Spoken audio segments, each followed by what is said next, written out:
Manchester music scene has been at the cutting edge of new music for several decades, and it's renowned as the birthplace of some major bands, such as Oasis, The Smiths, James, Blur, and the Stone Roses, to name but a few.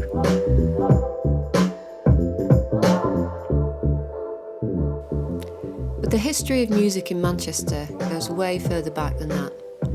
In 1918, the Education Committee appointed a music advisor to the schools of the city to encourage the formation of school choirs and orchestras and the playing of instruments. So as well as new music, therefore, Manchester is also renowned as a centre of excellence in relation to classical music, with such places as the Royal Northern College of Music, which was formed in 1973. It is also the home of the world-famous Manchester Hallé Orchestra, with its base at the purpose-built Bridgewater Hall. So it could be said that music runs through the veins of the people of Manchester, and this love and desire to drive new creativity continues today. In this film, we will be looking at 3 individual musicians trying to make a living from music.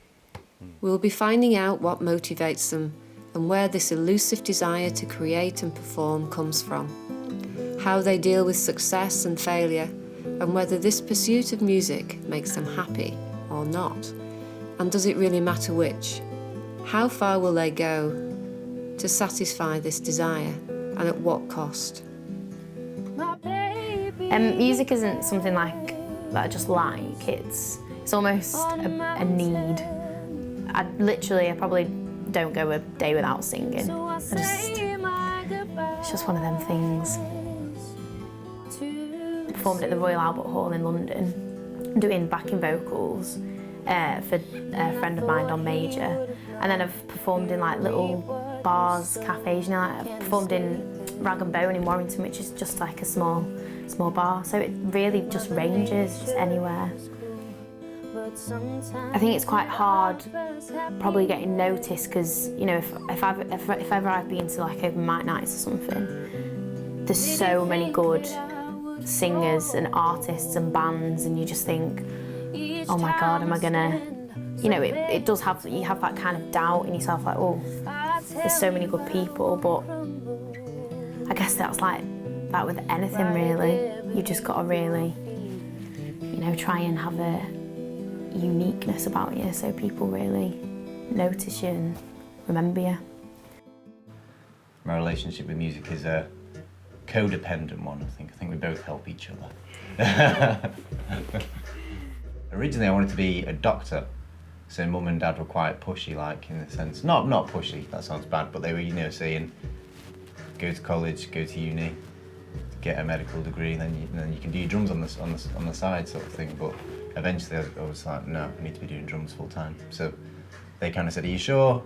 And I was like, yes. So they said, okay, go and do that then. And that was that. So they absolutely love it.